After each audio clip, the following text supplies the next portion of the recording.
자, 여러분들, 자, 안녕하십니까. 박병주 매니저입니다. 자, 오늘 이제, 여러분들, 이제 오늘이 이제 4분기가 시작됐습니다. 4분기가 시작됐는데, 자, 여기서 우리가 가장 이제 중요한 것은, 이제, 시황이 이 바닥을 쳤다라고 제가 아까 써도 말씀드렸는데, 자, 시황이 바닥을 형성을 했죠. 자, 그러면 시황이 이제 굉장히 이건 중요한 역할을 합니다. 시황 같은 경우는 우리 이제 여기 전체 주식시장을 범위에 있어서 거의 70%의 역할을 하고, 그 다음에 업종이 20%, 자, 업종이 20%의 역할을 하고요. 나머지 이제 10% 역할을 하는 것이 종목이 되겠습니다. 자, 그러면 여기서 시황이 뭔가 또 그거를 원론적으로 설명을 드린다면, 종합주가 지수, 또 코덱스 200 지수, 코덱스 레버리지, 요게 시황입니다. 미국 같은 경우는 나스닥 지수 S&P 500인데, 그러면 요거를 여기서 이제 가장 정확하게 시황을 보여주는 것이 코덱스 200 지수하고 코덱스 레버리지 지수가 되겠는데, 코덱스 레버리지는 이 코스피 종합주가 지수를 2배, 올라가면은 2배가 올라가고, 만약에 빠지면 2배가 빠지는 그런 역할을 합니다. ETF 종목이죠. 그리고 코덱스 200 같은 경우는 우리나라의 200개의 우량주를 가지고 만든 지수입니다. 이거는 또 코스피 200 선물 지수의 기초적인 지수가 되겠습니다. 자, 그런데 요 시황이 여러분들 우리나라 증시가 이제 그동안에 이제 미국은 올라가는데 우리나라는 힘들었잖아요. 거기에 가장 원인이 이제 우리나라 시황이, 요게 이제 코스피 지수가 시황인데 계속 빠지기만 했어요. 자, 미국 볼까요? 미국은 계속 오르기만 했죠. 자, 미국은 계속 올랐습니다. 자, 8월 달에도 보면은 저점을 높였어요. 미국인데 높였는데 우리나라는 저점을 낮췄죠. 뭐가? 시황이. 그래서 힘든 겁니다. 그래서 가장 우선적으로 봐야 되는 게 이제 시황인데, 그런데 제가 이제 진바닥이라고 말했던 것이 오늘이 지금 첫날이거든요. 양봉이죠. 양봉입니다. 양봉. 양봉이라는 것은 매수의 힘이 작용한다는 거거든요. 양봉은 매수의 힘이 작용하는 건데, 어제 미국이 이제 급락으로 어제 끝났잖아요. 미국이 이제 10월 1일 날 오늘 아침에 미국이 이제 이렇게 하락으로 끝났어요. 반도체 지수도 그렇고 하락으로 끝났는데, 오늘 우리나라 같은 경우는 이제 요 코스피 지수, 요게 아침에 미국 증시가 급락을 역용해 가지고 오늘 이제 양봉으로, 코덱스 레버리지가 양봉으로 지금 진행되고 있어요. 그러면은 제가 보기에는 이게 3중 바닥으로 만들어졌다고 보고 있어요. 3중 바닥으로. 그래서 요거를 월봉 캔들로 보면은 이제 이 꼬리 이렇게 해서 3중 바닥으로 현재 만들어졌다라고 볼 수가 있겠고요. 그러면 요 시황이 위로 올라가야 됩니다. 올라가야 종목들도 거기서 이제 시황이 위로 올라갈 때 주도주가 나타나는 거거든요. 그래서 제가 시황을 굉장히 중요시 하는 거죠. 근데 시황을 바닥을 쳤다라고 보는데, 그래서 오늘 시황을 이렇게 바닥을 치게 만든 가장 중요한 종목은 삼성전자입니다. 삼성전자가 지금 오늘 플러스 나오고 있거든요. 이렇게 많이 빠졌잖아요. 삼성전자가. 자, 그렇죠. 그러면 삼성전자를 매수해야 되냐? 저는 삼성전자 매수는 아니라고 봐요. 왜 그러느냐? 비록 바닥이긴 하지만 삼성전자를 매수해서 수익을 거두는 것보다 지금 주도주로 형성되고 있는 일부 조선주, 그 다음에 이번에 중국이 경기 부양 정책을 폈잖아요. 그러면 경기 부양 정책을 폈던 경기 부양의 수혜주, 자, 이런 종목들은 삼성전자보다는 더 저는 상승폭이 많을 것이다, 이 생각을 합니다. 그러니까 삼성전자도 바닥을 그랬지만, 근데 삼성전자는 우리가 딱 이렇게 보면 여기 요 21선 여기 있잖아요. 요게 21선이 각도가 굉장히 크잖아요. 그러면 올라가다가 다시 맞고 내려옵니다.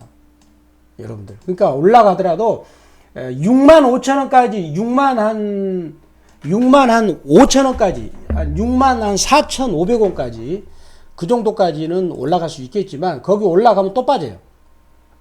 지금은 외바닥이니까 삼성전자 올라가다가 또 빠질 수가 있어요. 삼성전자는 오름폭이 제한이 됩니다.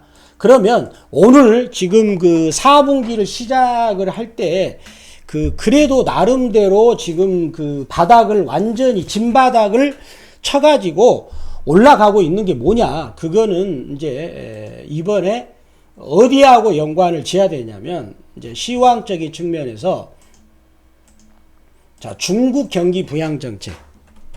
자, 중국 경기 부양 정책 수혜주. 이쪽으로 봐야 돼요. 이쪽으로.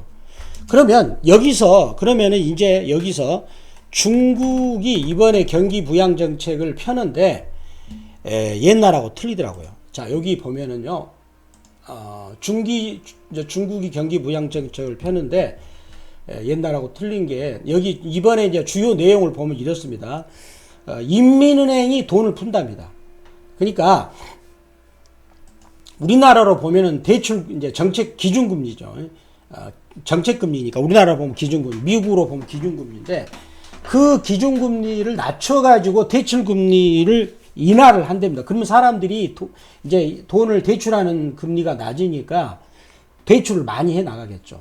그리고 지급준비를 인하를 또 하게 되면 이제 시중은행이 인민은행한테 돈을 납입해야 되는 비율이 낮으니까 대출할 여력이 세집니다.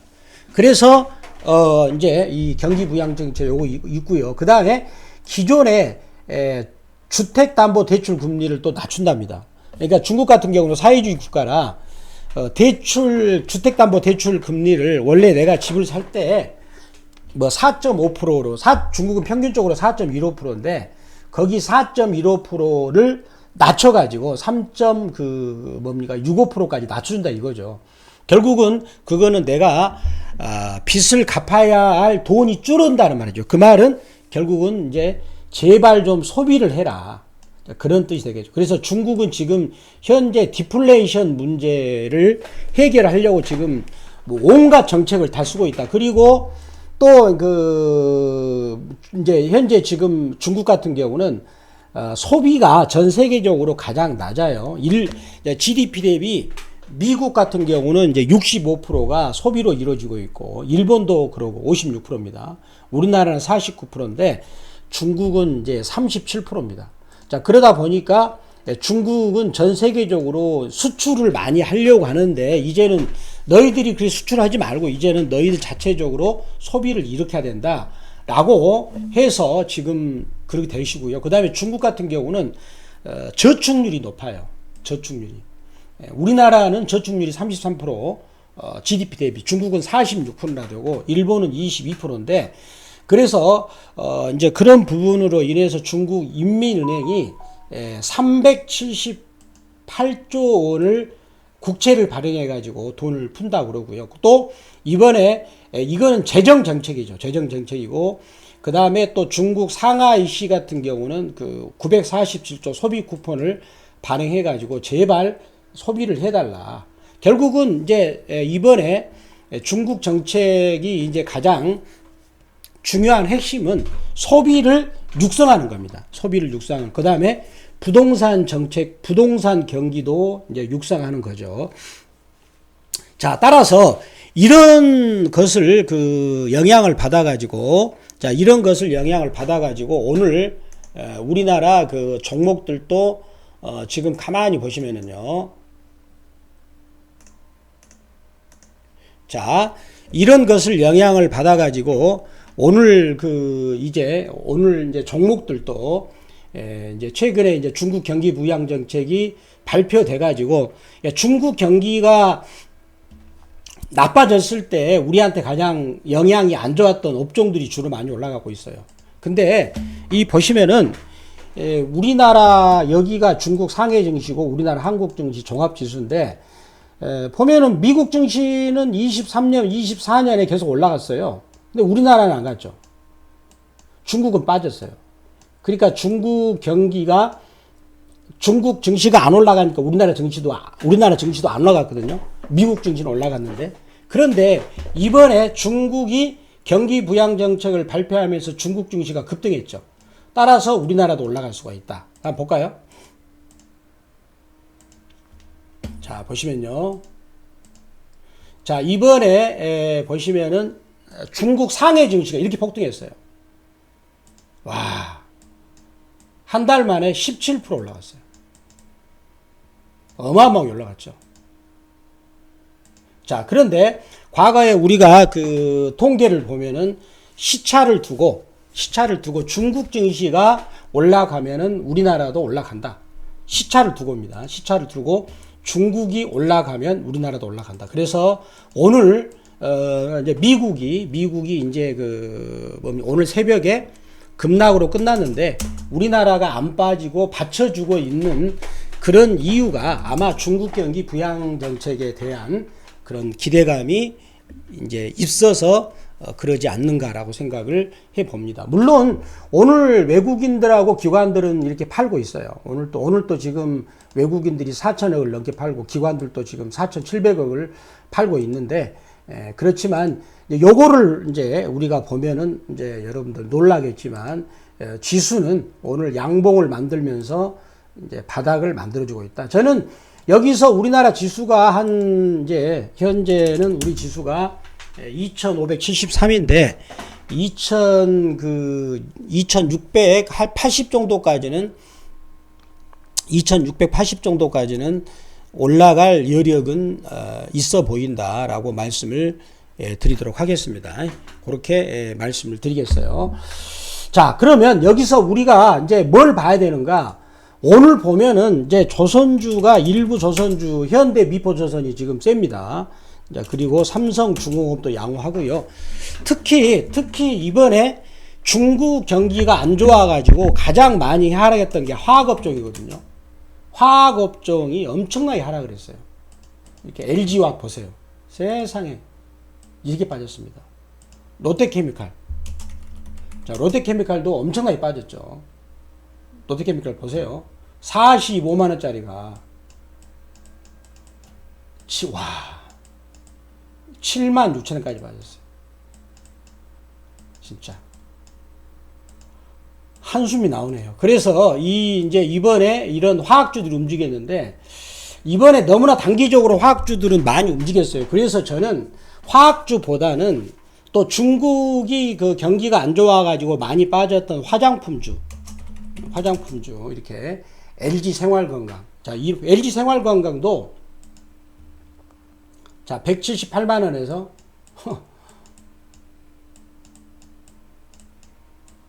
178만원에서 38만 4천원까지 이렇게 하락을 했거든요. 그러면 요 정도 가격이면 LG생활건강은 매력적인 가격이다 라고 생각합니다. 그래서 LG생활건강은 이 정도 가격이면은 매력적이지 않는가라고 생각을 해볼 수 있다는 거죠. 그래서 오늘 중국의 경기 부양 정책의 유망주는 저는 LG생활건강으로 말씀드리고 싶어요. 이 종목을 매수 견해다 말씀드립니다. 일부 증권사에서는 하나증권에서는 LG생활건강의 견해를 하향했는데 나는 이 증권사들이 문제가 뭐냐. 예전에 우리 증권사들이 LG생활건강 얼마입니까? 요 가격 때 한 140만원대 엄청나게 강조를 했어요. 요 가격 때 매수라고 200만원 간다고. 그런데 지금 여기 38만원대 와가지고 견해를 하향하면은 누가 그 보고서를 믿습니까? 어이가 없는 거죠. 더군다나 이 LG생활건강의 그래프를 보면은 바닥권에서 거래가 터져가지고 저는 긍정적으로 생각합니다. 따라서 LG생활건강 여러분들 관심 있게 볼 필요 있다라고 말씀을 드리도록 하겠습니다. LG생활건강을 말씀을 드리도록 하겠습니다. 그리고 또 나머지 또 상황 봐가지고 제가 보기에는 화장품주들은 계속 관심 있게 봐야 된다라고 봅니다. 지금 이제 시황이 또 왔다 갔다 흔들리고 있는데 현재는 그쪽이 가장 큰 대안으로서 말씀드리겠고요. 그 다음에 이제 조선주들도 차츰차츰 소개를 해 드리도록 하겠습니다. 감사합니다.